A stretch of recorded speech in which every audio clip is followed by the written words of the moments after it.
Gloire à toi, Seigneur Saint-Esprit. Mon âme t'exalte, mon âme te magnifie et mon âme t'adore. Seigneur Saint-Esprit, tu es là, comme l'eau d'un ruisseau. Ta présence coule en nous. Alléluia. Comme un courant d'eau, ta paix remplit nos cœurs. Ta confiance nous inonde. Ta présence nous remplit. Alléluia. Saint-Esprit, tu es là. Je n'en doute pas. Nous laissons bercer par tes vagues d'amour. Nous sommes emportés dans ton courant. Alléluia. Tel que nous sommes, Seigneur Saint-Esprit, nous venons à toi. Nous blottis dans tes bras d'amour. Comme un doux murmure, comme une pluie légère, Seigneur Saint-Esprit, tu nous arroses de ta douce présence. Les seuls faibles mots que nous trouvons à te dire, notre Seigneur Saint-Esprit, est que nous t'aimons. Alors disons à Saint-Esprit, Saint-Esprit Seigneur, nous t'aimons. Mais parlez avec conviction. Ok, vous laissez. Saint-Esprit, mon Dieu, mon Seigneur, je t'aime. Alléluia. Que le Seigneur soit glorifié. Je lui rends toute la gloire pour ce moment et la grâce de se tenir sur son estrade, son autel, pour partager ces quelques mots qu'il a mis à notre disposition. Asseyez-vous pendant que nous continuons. Alléluia. Pendant que les autres continuent à chanter, que ta présence en moi devient réelle, que ta présence en moi devient palpable. Je veux une autre dimension de toi. Que ta présence en moi devient réelle. Bien-aimés, les mêmes personnes qui chantent, et quand ils les présentent, ceux qui vont les amener, qui rentrent dans la nouvelle dimension, ils disent non. Ça, ce n'est pas écrit, je ne crois pas. Voilà pourquoi, bien-aimés, moi je chante. Ta présence en moi est déjà réelle. Ta présence en moi est déjà palpable. Je vis dans la nouvelle dimension. Alléluia. Ta présence en moi est déjà réelle. Ta présence en moi est déjà palpable. Je vis dans la nouvelle dimension. La dimension de parler. La dimension de toucher. La dimension de puissance. C'est ma saison. Alléluia. Oh! Ne chantez pas l'espérance. Quand l'espoir est là, tu dis non. Alléluia. Nous avons intérêt, bien-aimés, de nous tenir dans l'intercession pour le corps de Christ. Nous avons intérêt, bien-aimés, de nous tenir à tout moment pour prier pour nos bien-aimés. Que le Seigneur Saint-Esprit ouvre leur compréhension, leur discernement, qu'ils réalisent que nous sommes dans le temps qu'il a préparé pour nous. Quand le consolateur viendra, il vous conduira dans toute la vérité. Il vous annoncera les choses à venir. Nous sommes déjà, bien aimés, ce n'est plus le futur, nous sommes déjà à l'intérieur de ce que Dieu avait promis. Alléluia. La nouvelle connaissance. C'est la nouvelle connaissance qui ouvre la porte de nouvelles dimensions. Alléluia. C'est la nouvelle connaissance qui fait de nous de Dieu. J'avais dit que vous êtes de Dieu. Vous êtes tous, sans exception, le Fils de Dieu très haut. Mais, à cause de l'ignorance, à cause de votre incrédulité, à cause de votre autosuffisance, oh, j'ai passé 30 ans, 40 ans de formation pastorale, biblique. J'ai tel diplôme, j'ai acquis telle connaissance. Bien-aimés, ces connaissances sont bonnes. C'est la fondation de la nouvelle dimension. Toute maison est soutenue par la fondation. Ce que nous avons reçu depuis des années, des réveils qui ont touché le monde, sont actuellement fait la base pour la nouvelle dimension, de nouvelles connaissances. Alléluia. La nouvelle connaissance ne vient pas contredire ce que nous avons reçu. Ça vient plutôt expliquer, ça vient plutôt étaler, ça vient plutôt éclaircir. Alléluia. le Seigneur dit, j'avais dit, vous êtes des dieux, vous êtes les fils de Dieu très haut. Il a dit, mais comment réaliser que cela soit réel dans nos vies? C'est la dimension dans laquelle il nous a fait rentrer. Devenir Dieu sur cette terre. Au-delà de tout ce que les hommes peuvent dire ou peuvent penser. Alléluia. Voilà pourquoi il nous a dit, nous qui avons la grâce d'être déjà dans la nouvelle dimension, je vous fais Dieu sur la terre. Je vous place au-dessus de ceux qui ne croient pas. Peu importe leur titre ou leur position. On est ensemble? Disposons nos cœurs bien-aimés à la nouvelle connaissance. Et à nous qui recevons ces connaissances, le Seigneur a dit, il nous a avertis plus d'une fois. Si vous négligez ce que vous recevez comme connaissance, vos regrets seront, les regrets que vous aurez à l'avenir seront éternels. Parce que vous n'aurez pas de consolation.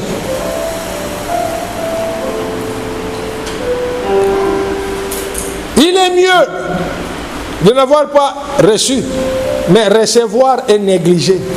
À qui on a beaucoup donné, on exigera beaucoup. Alléluia.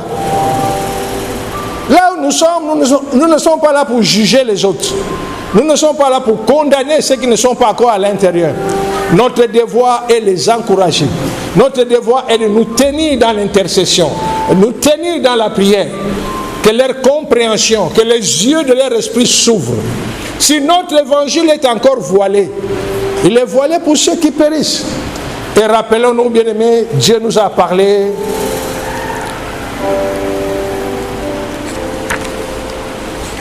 de la différence entre l'évangile et l'évangile de la grâce. Nous étions avec le patriarche Moïse le 28e jour du 5e mois de cette année 2024,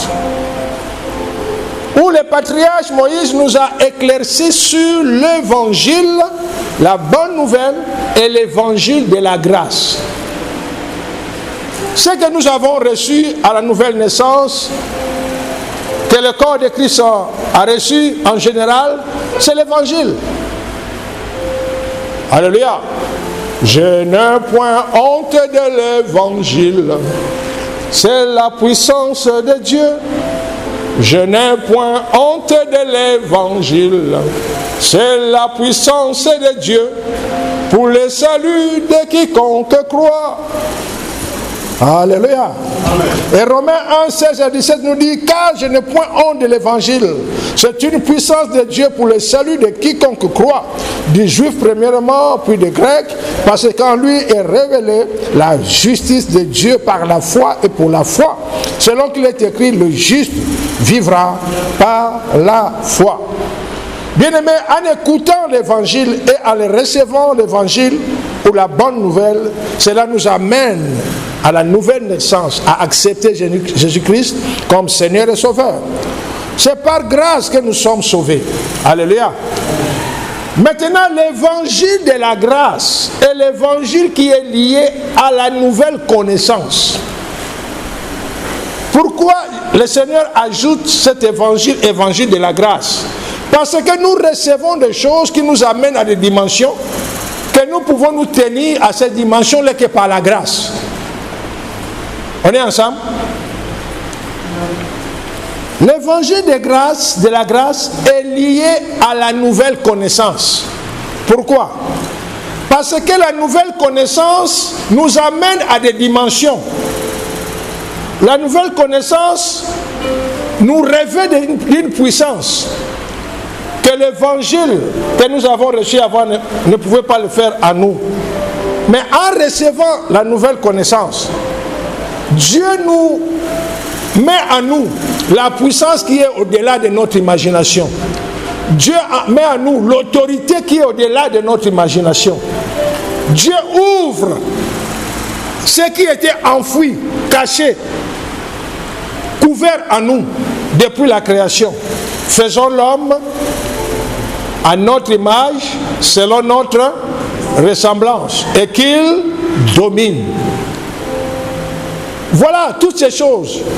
Que ce que l'homme pour que tu te souviennes de lui. Le Fils de l'homme pour que tu puisses garder à lui. Tu l'as fait de peu inférieur à Dieu. Alléluia. Tu lui as couronné, tu lui as donné, tu lui as investi de puissance et d'autorité. À tel point que il a dit dominer sur les oiseaux, dominer sur le poisson, dominer. À tout moment, je vous dis, comment tu peux dominer sur le poisson quand l'eau est ton ennemi, quand l'eau est l'objet qui te fait frayer, quand tu vois l'eau, si on veut te pousser dans l'eau, tu vas te noyer. Comment tu peux dominer sur le poisson quand tu ne maîtrises pas l'environnement de l'eau? Comment tu peux dominer sur les oiseaux quand tu ne maîtrises pas les airs? Comment tu peux dominer sur la terre entière quand tu as peur, quand tu vois le... Ah, laissez même pas parler des lions. Le simple chien qui aboie. Alléluia. Et dans la nouvelle dimension de connaissance, le Seigneur en train de nous équiper, il nous a équipés, il continue de faire, de manière à s'épanouir, à réaliser que le temps qui arrive, nous allons dominer les airs. Un aigle avec moi, course. Avant que l'aigle, je vais arriver, je commence à boire même mon café, puis l'aigle arrive. Alléluia. Que je serai dans l'eau ou sur l'eau. Comme je suis dans le air, à l'air libre. Cela est normal. La nouvelle dimension, la nouvelle connaissance nous a introduit à cela.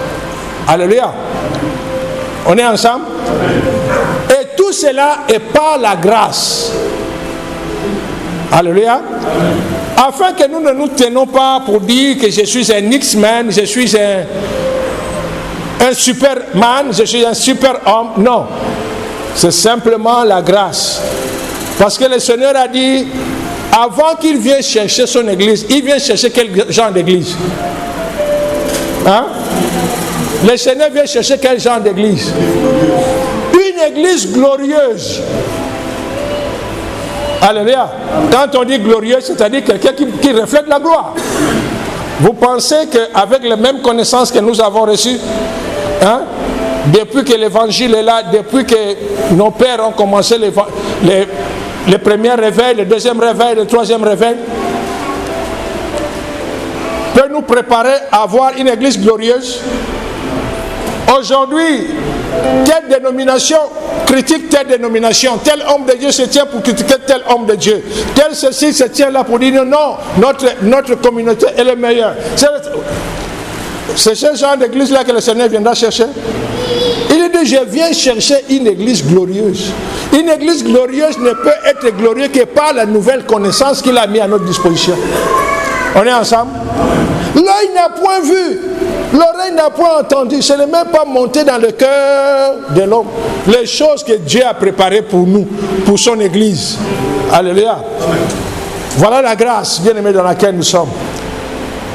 L'évangile de la grâce, c'est pour que personne ne se dise, quand tu vas te tenir devant la foule et que tu dis un seul mot, les paralytiques se lèvent, ceux qui ont des membres coupés poussent, tu te tiens devant des centaines de milliers de cadavres, tu dis un mot, les morts qui veulent revenir à la vie reviennent. Je dis bien qui veulent revenir à la vie, parce que ce n'est pas tous les morts qui vont accepter de revenir à la vie.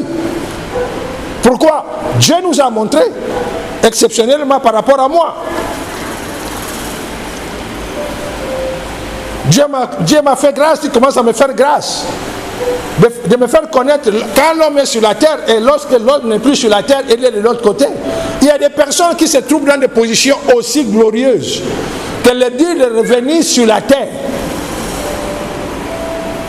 C'est comme quelqu'un qu'on a amené au palais présidentiel, qui vivait derrière l'hôpital au baie des cochons, et que tu lui dis non, par amour pour nous, reviens encore habiter avec nous. On est ensemble?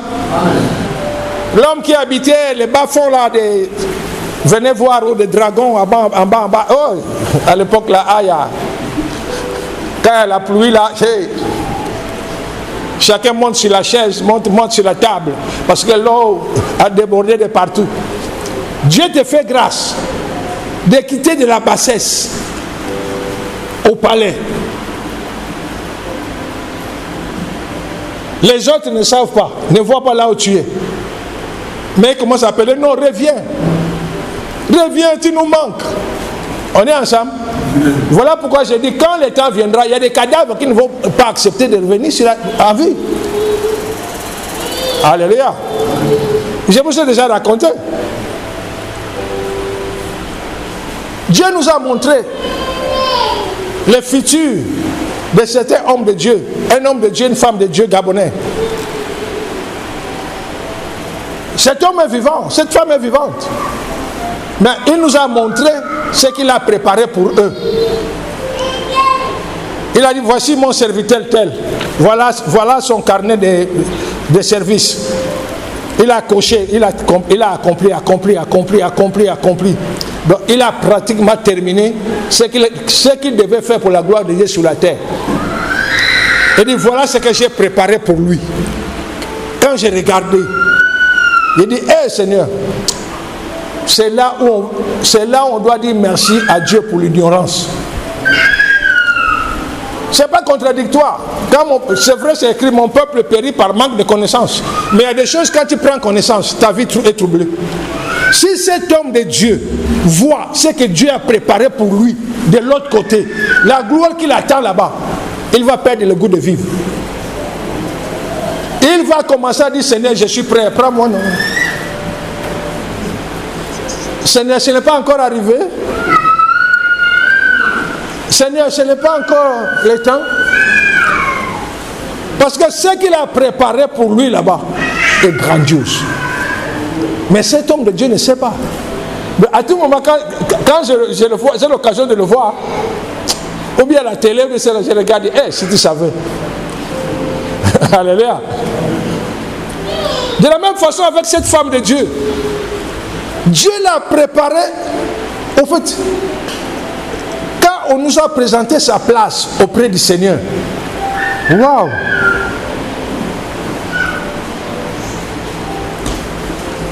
Il dit, béni soit le Seigneur, que cette femme de Dieu là ne sait pas. S'il connaît, c'est la qualité là, il va commencer à réduire même son repas. Chut. Oh, non. Oh, oh. Alléluia. On est ensemble. Oh Seigneur, nous te rendons toute la gloire. Ce que nous devons comprendre, bien-aimés, Lucifer n'est pas contre que les enfants de Dieu soient heureux ou riches. Il n'est pas contre que les enfants de Dieu se marient. Il n'est pas contre que les enfants de Dieu percent dans les affaires. Non. Mais ce qui est lié aux richesses, c'est là où il piège. C'est ce qui est lié au mariage, c'est là où il piège. C'est ce qui est lié aux grandes affaires. Il y a beaucoup de gens qui ont demandé du travail. Quand le travail vient, ça vient beaucoup, ça commence à payer. C'est là, oh, hey, pasteur, on est ensemble. Vraiment, toute cette semaine, j'ai beaucoup d'occupations. Dieu t'a béni financièrement. Mais les finances là, fait de manière commence à te faire écarter. Doucement, mais sûrement. Ces finances là commencent à diluer ton temps d'intimité avec Dieu. Vous comprenez? Il te laisse te marier, il te laisse ceci. Mais en fin de compte, cela commence à piéger ton cœur, piéger tes actions, piéger tes relations, piéger ceci au fur et à mesure qu'on avance. On est ensemble? Souvent, sans le savoir et même sans prêter attention, nous œuvrons dans l'intérêt de Lucifer. Cela lui importe peu que nous recevions le royaume de Dieu, mais que nous soyons la cause que d'autres personnes manquent le royaume de Dieu. Exemple, un homme de Dieu, une femme de Dieu. Dieu te fait grâce. Dieu t'élève. Dieu t'équipe. La multitude, beaucoup te prennent comme modèle. Beaucoup s'identifient à toi. Beaucoup te portent dans leur cœur. Et voilà, tu tombes dans un piège qui cause un scandale.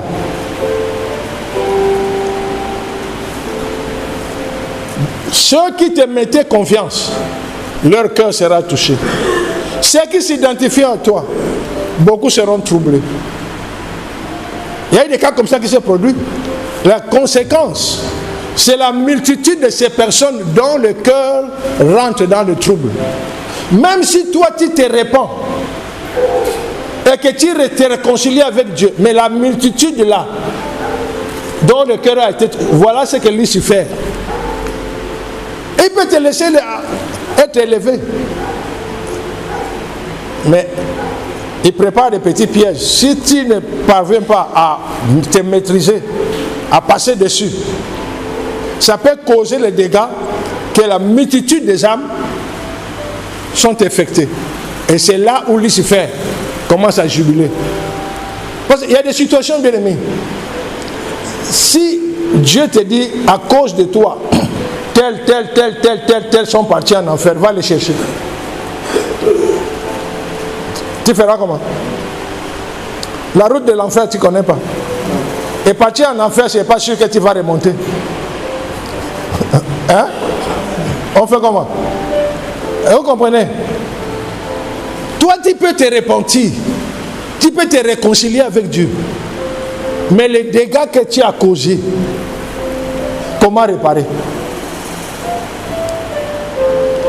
D'où l'importance, bien aimé, de se tenir ferme. Surtout nous, dans ce temps de la fin. Alléluia. Je n'ai pas dit que nous serons... au contraire, la tentation.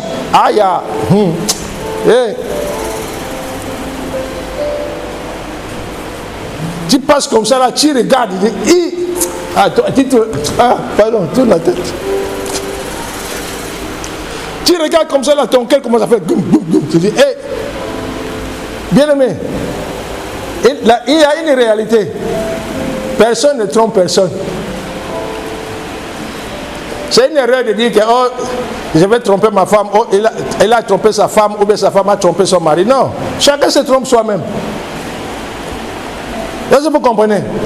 Non, ce n'est pas que dire il a trompé sa femme, ou bien sa femme a trompé son mari. Non, chacun se trompe soi-même. Parce que les conséquences qui sont liées aux actes que tu poses, ça ne va pas toucher ton mari ou ça ne va pas toucher ta femme.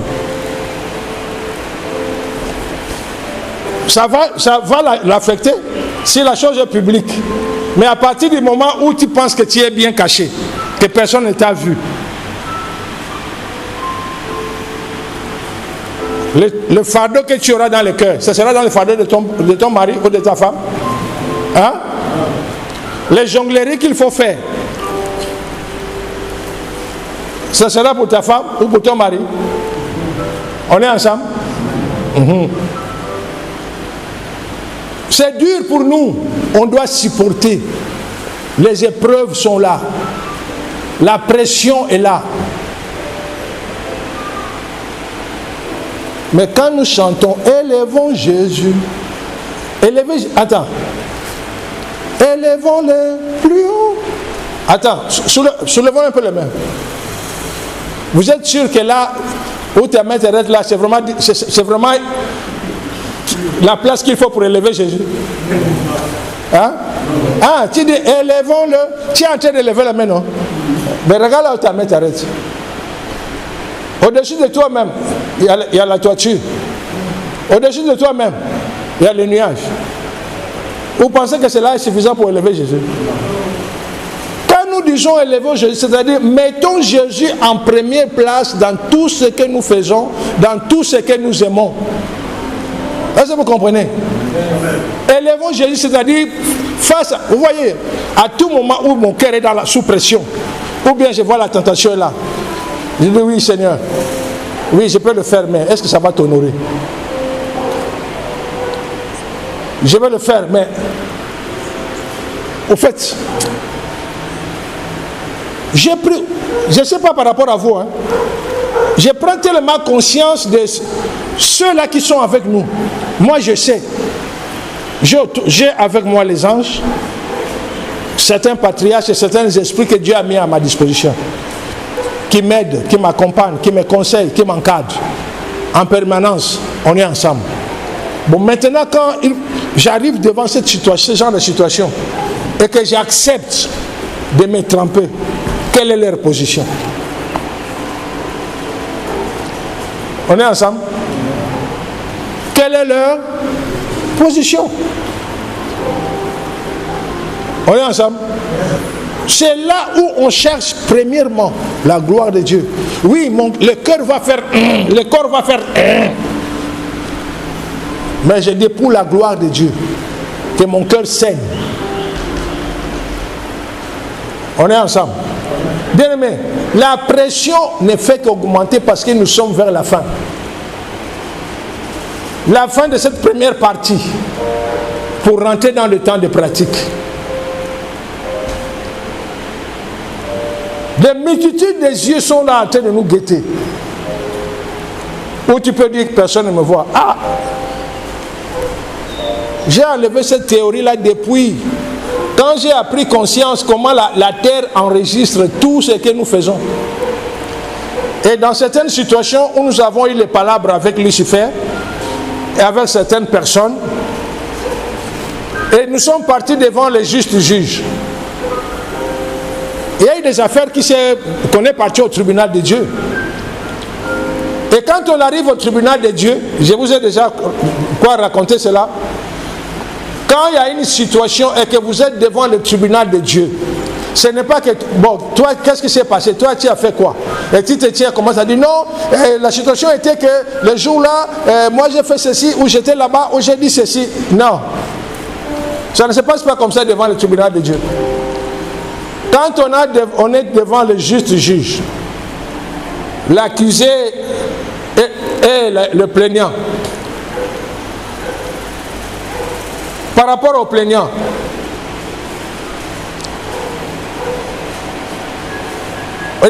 pourquoi tu te plains tu dis que non parce qu'il a fait ceci, là, il m'a fait ceci, il a fait cela. L'accusé, tu reconnais cela? Oh non, mais ceci. Après, les écrans sortent. Le film de la situation commence à sortir. Donc, ce qui s'est passé en réalité, c'est que la terre a enregistré, viennent maintenant aux écrans. Oh, je n'avais pas dit, c'est pas moi, je n'ai pas fait. Toi-même, tu suis dans les écrans. Est-ce que vous comprenez? Le jour où M. Lucifer, après que nous avons fait échouer son plan maléfique, il voulait ouvrir les abîmes, mais en partant du Gabon, dans le but de détruire la nation gabonaise, que le plan de Dieu, que Dieu a choisi le Gabon, où il a établi son trône pour le temps de la fin, ne s'accomplisse pas. Le Seigneur nous a fait intervenir. On a fait ce qu'on avait fait sous sa direction. Lui aussi, il a fait tout ce qu'il avait à faire. En fin de compte, Dieu s'est glorifié. Après cette affaire, M. Lucifer vient me porter plainte. Avant d'aller porter plainte, il est venu me trouver, j'étais au 4e. Au balcon. M. Lucifer arrive. Salah, n'es-tu pas un homme? Je le regarde. Salah, n'es-tu pas un homme? Je ne répondais pas. Salah, c'est à toi que je parle. N'es-tu pas un homme? Il dit, je te parle, peut-être il ne me répond pas. C'est de l'impolitesse. Je n'ai rien dit, je n'ai pas répondu à M. Lucifer. Il a dit, bon, on va se retrouver devant le tribunal. Et il est parti pour me porter plainte chez le juste juge. Là-bas, il a dit, Salah m'a manqué de la politesse. Salah m'a... Au fait, il a dit que je lui ai manqué de la politesse et consort et consort.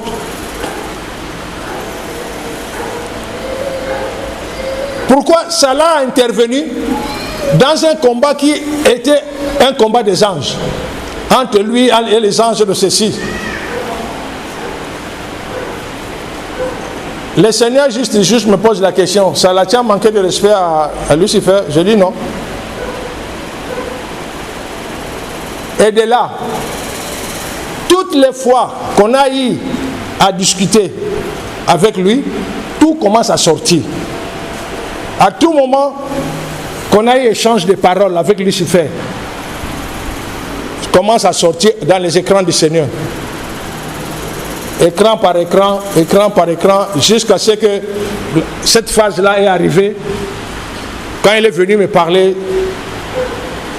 Et puis, le juge pose à Lucifer la question. Dans tout ce qui vient de se voir, dans quelle est la partie où cela t'a manqué de respect? Suis.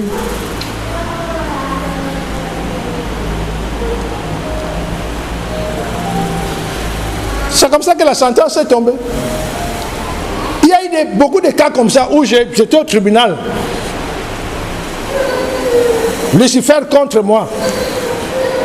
Ce sont les images enregistrées qui sortent. Est-ce que vous comprenez? Donc, jamais il faut se dire que personne ne me voit. Jamais il faut se dire que je suis à l'abri. Rien du tout. Tout est enregistré. Tout. Je vous ai déjà raconté au tribunal pour l'affaire du Gabon. Monsieur Lucifer s'est réclamé le droit de propriété du Gabon. Il nous convoque dans son tribunal à lui.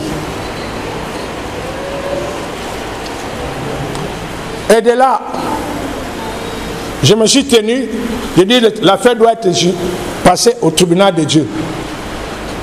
Et là, par rapport au Gabon, Dieu a pris Ruth pour représenter le cas du Gabon. Et nous sommes partis devant le tribunal de juste juge pour l'affaire du Gabon. Lucifer réclame que le Gabon, il a le droit sur le Gabon. Il est propriétaire de ceci, il a le droit de ceci, le droit de cela. Et il a dit comment les anciens, les patriarches, c'est-à-dire les anciens du Gabon, les chefs du village, les ceci, ont cédé certains biens du Gabon à Lucifer et à la France. Parce que l'affaire et le Gabon, Lucifer était avec la France. Que la France avait droit de ceci ou cela au Gabon. Et Lucifer lui-même avait droit de ceci, de cela, cela, cela. Et la plupart des richesses étaient sous l'autorité de Lucifer et de la France. Maintenant, quand l'affaire est venue, il dit que ce sont telle personnes qui ont fait le droit de cession du Gabon à vous et à la France. On a fait venir les gens qui sont morts il y a des centaines d'années. On les a fait venir devant le tribunal. Il dit bon, tel, vous avez donné à M. Lucifer le droit de ceci ou cela. Montrez-nous le droit de propriété que ce que vous avez cédé vous appartient. Vous comprenez? Et dit, montrez devant le tribunal de Dieu que la terre ou les richesses ou telle situation que vous avez cédé à Lucifer et à la France vous appartient, vous avez un droit légal.